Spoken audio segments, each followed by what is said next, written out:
Oh, qu'il est heureux, mes frères bien-aimés, de continuer les fêtes de Noël et ce temps de grâce par la solennité de l'épiphanie du Seigneur. C'est encore un cadeau du ciel qui nous veut à la crèche, dans cette grotte de Bethléem, pour continuer à nous émerveiller devant la naissance et le don inestimable du Fils de Dieu, dans ce bébé si petit, si doux. Oui, mes frères bien-aimés, soyez certains que c'est un appel du Seigneur pour chacun de nous aujourd'hui. Ne partez pas. Ne vous éloignez pas du trésor que je vous donne.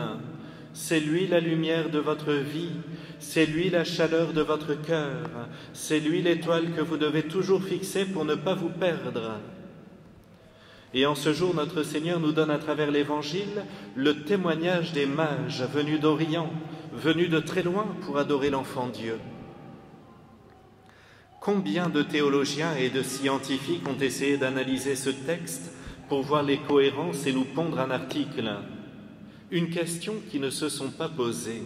Saint Matthieu l'évangéliste, était-il un demeuré, un neuneu, qui aurait entendu une partie de l'histoire pour nous mettre par écrit quelque chose enjolivé? Pour ma part, je ne crois pas, mes frères. Je crois même que du fait qu'il ait passé 3 belles années en présence du Fils de Dieu, le rend d'une profonde véracité dans ce qu'il écrit. Sans compter qu'à l'époque, les gens n'étaient pas limités intellectuellement, ils avaient une grande liberté intérieure, on ne leur dictait pas ce qu'ils devaient penser, donc tout le monde était naturellement croyant. C'est ainsi que l'Évangile nous présente des mages venus d'Orient, des hommes extrêmement bien formés en astronomie et capables de suivre cette étoile mystérieuse venue s'arrêter au-dessus de Bethléem. Ils devaient être sûrement très riches pour organiser un tel convoi et offrir les présents étonnants qu'ils ont tendus à la Sainte Vierge après avoir adoré l'enfant. Pas étonnant aussi qu'ils avaient été reçus comme des gens de la noblesse à Jérusalem quelque temps auparavant. 3 cadeaux, 3 rois mages, des rois qui se mettent à genoux pour adorer un bébé couché dans une mangeoire. Des rois qui ont tout quitté au péril de leur vie et de leur bien-être, de leur confort, de leur sécurité humaine, parce qu'ils voulaient s'intéresser à un phénomène surnaturel. Des rois qui ne craignent pas les qu'en dira-t-on de leur sujet dans leur recherche spirituelle. Des rois qui ont un bon cœur, parce qu'ils ne recherchent pas les honneurs et la gloire en repassant par Jérusalem à leur retour, mais ils préfèrent prendre un autre chemin. Ils sont humbles, ils ont entendu en songe qu'il ne fallait pas passer par chez Hérode. Des rois, enfin, qui rentrent chez eux pour annoncer ce qu'ils ont vu. C'est réconfortant de se dire qu'au milieu des difficultés de la Sainte Famille, malgré le refus de les accueillir à l'auberge, malgré la haine du roi Hérode, il y a des êtres qui sont venus adorer l'enfant Jésus, les plus pauvres, les bergers, et les plus riches, les rois mages. Cette rencontre avec la Sainte Famille et l'enfant Jésus a bouleversé leur vie, mes frères. Rien n'était plus pareil après, leur cœur débordait d'espérance. Par la suite, des années après, bien souvent leurs pensées divaguaient, se rendant en esprit dans cette grotte pour laisser les souvenirs de cet enfant Dieu réchauffer leur cœur. Et le nôtre, mes frères bien-aimés, comment est notre cœur à la fin de ces fêtes de Noël? Est-il profondément ému d'être entré dans une relation spirituelle et intime avec le bon Dieu? Sommes-nous remplis d'espérance avec ce désir de faire aimer celui que nous avons adoré? Ou allons-nous très simplement tourner une page, celle des fêtes de Noël, ramener le sapin à la déchetterie, ranger les décos, terminer les boîtes de chocolat, pour reprendre de bonnes résolutions et aller demi-tour, il n'y a plus rien à voir, on reprend notre vie. Oui, mes frères, nous allons reprendre notre vie, les enfants et les étudiants à leurs études. Quant à vous, les parents, le boulot, les engagements dans les assos, dans le scoutisme, dans la paroisse. Quant aux retraités, je sais que vous ne vous ennuyez jamais. Alors, reprenons la routine, certes, mais j'espère avec un cœur débordant d'amour pour ce petit enfant qui vient sur terre pour nous sauver, le cœur rempli d'espérance en la vie éternelle. Parce qu'il serait dommage de poser ses valises sur cette terre en pensant que nous y sommes installés pour l'éternité, comme tout le monde. Celui qui pose ses valises sur terre, c'est-à-dire qui préfère son bonheur dans les choses terrestres, sans prendre réellement au sérieux la vie éternelle qui nous attend, risquent finalement de ne pas comprendre la souffrance, le sens de la souffrance, ou encore celui du péché. Et quand tout cela arrive, on ne comprend plus. Mais pourquoi les guerres? Mais pourquoi les souffrances? Mais pourquoi la maladie? Mais pourquoi la pauvreté? Au contraire, mes frères, les événements qui sont advenus ces dernières années doivent nous bousculer, nous interpeller. Les guerres dans différents pays, le marasme généralisé dans le nôtre, l'Église qui se délite, tous ces événements sont pour le catholique un bon moyen de prendre de la hauteur, de regarder différemment.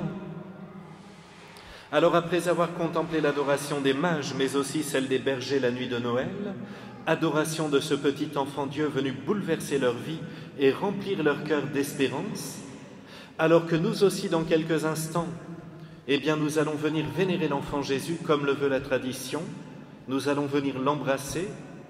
Est-ce que cela va changer quelque chose à notre vie?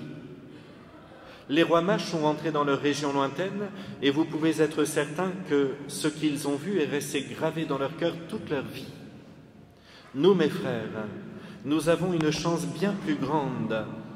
Nous avons l'Eucharistie avec nous. Nous pouvons venir adorer le Seigneur quand nous voulons. Nous pouvons venir en sa présence chercher ses grâces et sentir son amour. Nous pouvons le recevoir tous les jours dans la Sainte Communion au cours de la messe. Est-ce que cette nouvelle année sera pour chacun de nous l'occasion de grandir dans l'adoration véritable du bon Dieu? Vous avez raison, mes frères, de venir à la messe le dimanche, je vous le dis souvent, et soyez certains que vous recevez de très grandes grâces. C'est une promesse du bon Dieu, puisqu'il nous le dit, celui qui mange ma chair aura ma vie en lui. Vous, vous avez la chair du Christ en vous, son précieux sang qui vous nourrit, qui vous sanctifie, qui vous divinise, qui éclaire votre intelligence de sagesse divine, qui fortifie votre volonté, qui sensibilise votre vie spirituelle. C'est ça, mes frères, communier à la messe ce dimanche ou adorer le Saint-Sacrement. Notre âme, elle est à l'image de ce que nous contemplons. Ce n'est pas une dévotion privée, celle de l'adoration. Vous voyez, tous les dimanches soirs de 17 à 18h, il y a le Saint-Sacrement exposé, ou le jeudi soir. Il y a des églises qui le font même toute la journée, toute la nuit, adoration perpétuelle. Ce n'est pas une dévotion privée. Quand on vient se mettre à genoux devant le Saint-Sacrement, que nous ayons envie ou pas, que notre cœur soit prêt ou pas, que les distractions nous submergent ou pas, lui, le Seigneur, il est là. Et il transforme notre âme. Laissons-nous nous transformer par notre Maître. C'est lui qui va nous aider à affronter les événements de nos vies. Mes frères bien-aimés, je voudrais inviter tous ceux qui le peuvent à essayer de venir de temps en temps à la messe, en semaine, pour donner encore plus de place au bon Dieu dans leur vie, particulièrement si vous êtes à la fin de votre vie et que vous allez bientôt le rencontrer. Vous imaginez si les rois mages avaient pu rentrer chez eux avec une hostie consacrée? Je peux vous assurer qu'ils auraient fait construire un temple immense et qu'on viendrait de partout pour adorer le Seigneur. Alors nous qui avons cette chance, mes frères, ne passons pas à côté.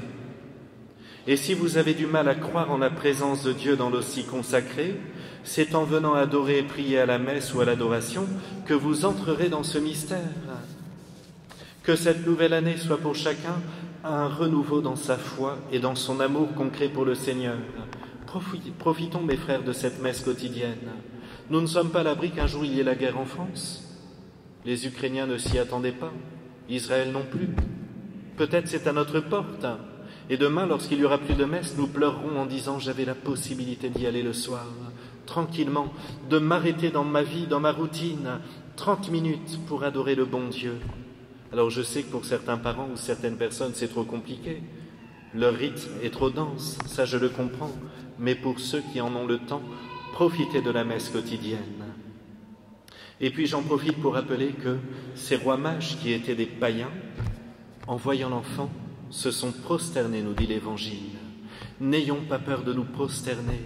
N'ayons pas peur de faire la génuflexion en rentrant dans l'église. Ne dites pas que vous ne pouvez pas parce que vous avez de l'arthrose. Faites l'essai. Et si vous ne vous relevez pas, bien, là, ok, c'est bon, j'ai de l'arthrose, je ne le ferai plus. Mais faites l'essai, mes frères. Si les païens, si les touristes, si toutes les personnes qui ne croient pas en Dieu nous voient faire la génuflexion, je vous promets que ça touchera leur cœur. Ils se diront, il y a quelque chose en cette église. Quand vous venez à un concert, faites la genuflexion en rentrant dans la cathédrale.